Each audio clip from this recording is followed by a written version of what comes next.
अस्सलाम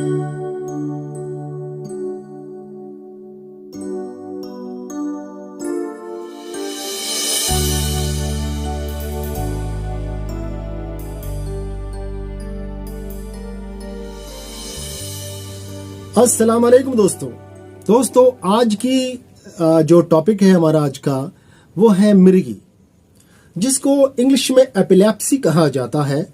और इसमें होता क्या है, मरीज को अचानक से दौरा पड़ता है मिर्गी का। इसमें आंखें ऊपर कुछ चढ़ जाती हैं, गले से गौं गौं की आवाज निकलती है और कभी कभी मुंह से झाग निकलते हैं और मरीज बेहोश होकर गिर जाता है। दोस्तों, ये मर्ज में एक बहुत बड़ा खतरा यह होता है कि दौरा कभी भी कहीं भी किसी भी जगह पर पड़ सकता है।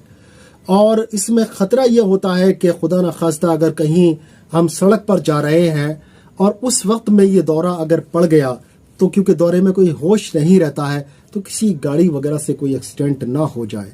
कभी इससे मरीज कोई खुद गाड़ी चला रहा है और खुदा न खास्ता उस वक्त में दौरा पड़ जाए तो बहुत परेशानी हो सकती है। और कभी स्विमिंग वगैरह कर रहा है, कोई तैर रहा है पानी के अंदर, उस वक्त में अगर दौरा पड़ जाए तो ये जानलेवा साबित हो सकता है। तो दोस्तों, इसीलिए इसको बहुत बड़ी परेशानी माना जाता है। और ये दौरा खुद में भी कई बार तो ऐसा होता है कि उन लड़कों की या लड़कियों की शादी भी नहीं हो पाती है जिनके साथ में ये प्रॉब्लम होती है। तो दोस्तों, आज इसका जो इलाज मैं आपको बता रहा हूं, दोस्तों ये एक फकीरी इलाज है, लेकिन ये मुझे किसी फकीर ने नहीं दिया है। दोस्तों, फकीरों के इलाज ऐसे हुआ करते हैं जिसमें कुछ भी खर्च करने के लिए नहीं होता है और फ्री में वो नुस्खे तैयार हो जाते हैं।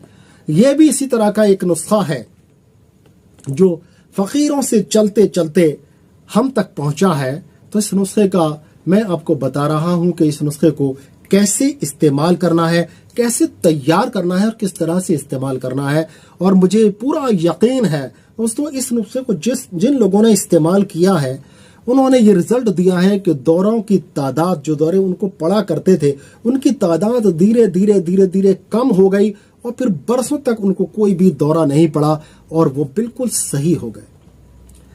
दोस्तों, इससे पहले कि मैं आपको ये बताऊं कि इसका नुस्खा क्या है, मैं एक बहुत खास चीज इसके बारे में बताना चाहता हूं, मिर्गी के बारे में, जो बहुत कम लोग जानते हैं और आपने बहुत कम सुना होगा।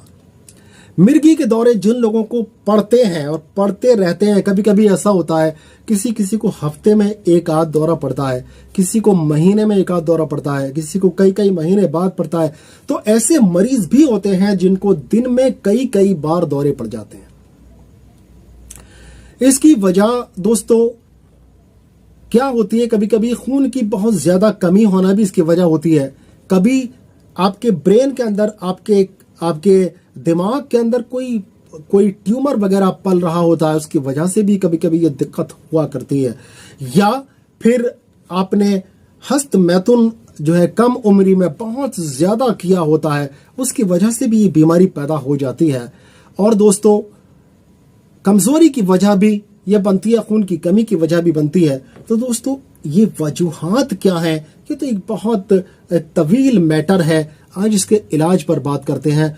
और वो चीज मैं जो आपको बता रहा था इसके बारे में कि वो क्या है जिसको करने से बिना किसी दवाई के आपके दौरों की तादाद, जो दौरे आपको रोज कई पड़ रहे थे या हफ्ते में पड़ रहे थे, उनकी तादाद बिना किसी दवाई के कम हो जाएगी। नुस्खा भी बताऊंगा मैं, लेकिन नुस्खा बाद में बताऊंगा। पहले ये चीज बहुत ही ज्यादा जरूरी है कि आपके कौन सी चीज डिपेंड करती है और क्या करने से आपके ये दौरे ऑटोमेटिकली कम हो जाएंगे। वो क्या है? जी हाँ दोस्तों, वो है आपके दांतों की सफाई। आप बिल्कुल भी शायद मेरी बात को तस्लीम ना करें। आपको ये लग रहा होगा कि दांतों की सफाई से या मुंह की सफाई से इस मर्ज का क्या लेना देना है, ये तो दिमाग से पैदा होता है। दोस्तों, मैं बात करूं इसके बारे में कि एपिलेप्सी या मिर्गी कितनी तरह की होती है, तो देखिए, कुछ लोग इसको मानते हैं कि ये मिर्गी जो है एक बलगमी मर्ज है, लेकिन ऐसा नहीं है।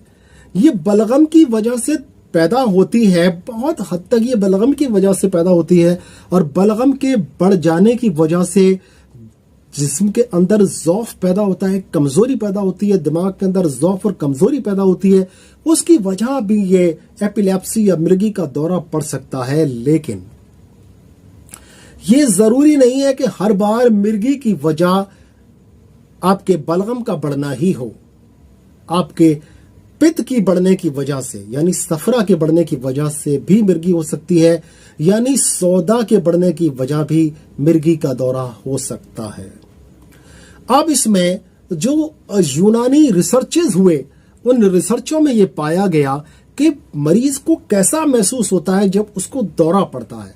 अब अगर मरीज से हम बात करेंगे तो कई मरीज ऐसा बताते हैं कि उनको कोई चमकदार सफेद रंग की चीज उनके सामने से दौड़कर निकल गई। कोई शख्स था, कोई आदमी था, कोई क्या था, और वो एक चीख मारते हैं या कभी कभी बिना चीख मारे ही वो बेहोश होकर गिर पड़ते हैं, आंखों की पुतलियां ऊपर चढ़ जाती हैं।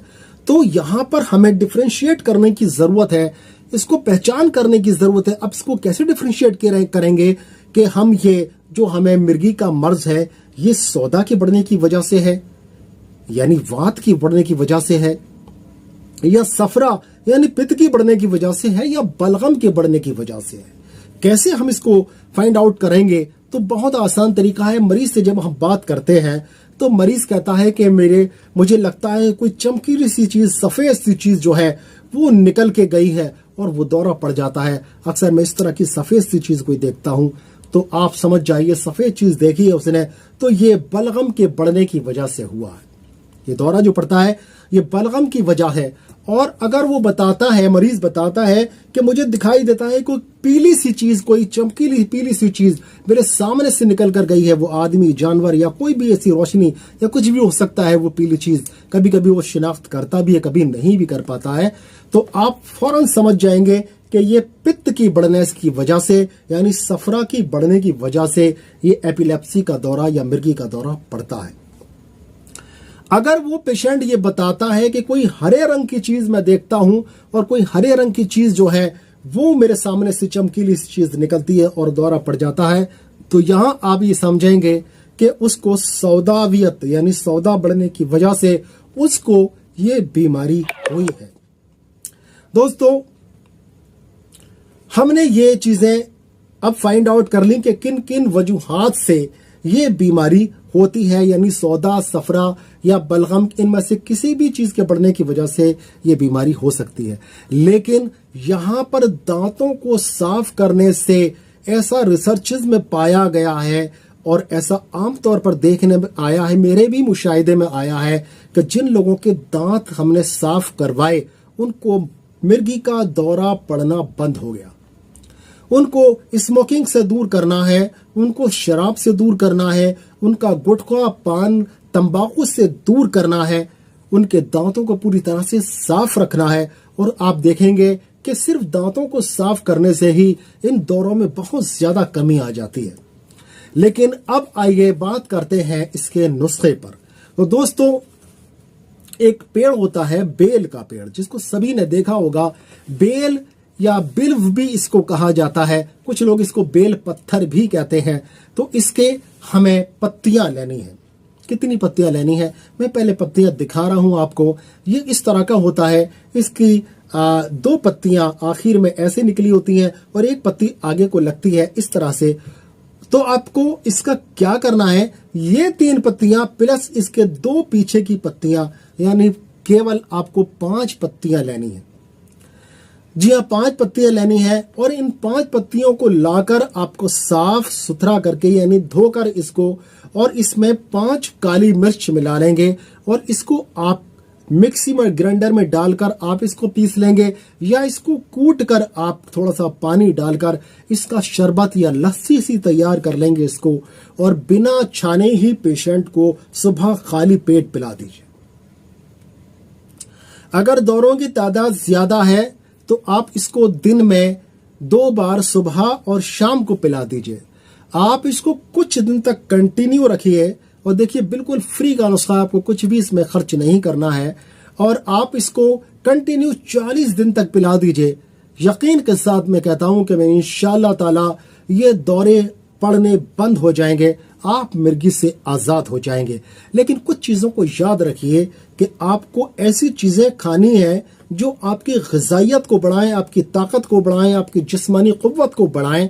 और आपको नशों से दूर रहना है, चाहे वो नशा पान बीड़ी तंबाकू का हो या शराब का हो या कोई भी भांग या सुल्फा या चरस जैसी कोई भी चीज हो। अगर आप इस्तेमाल करते हैं तो आपको ये चीजें बिल्कुल छोड़नी होंगी, अगर आप सही होना चाहते हैं तो।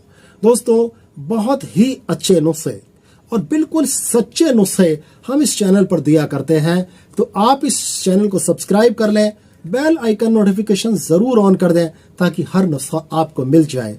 और आप अपने भाई की इस कोशिश को एक लाइक भी दे दीजिए। बहुत बहुत शुक्रिया दोस्तों।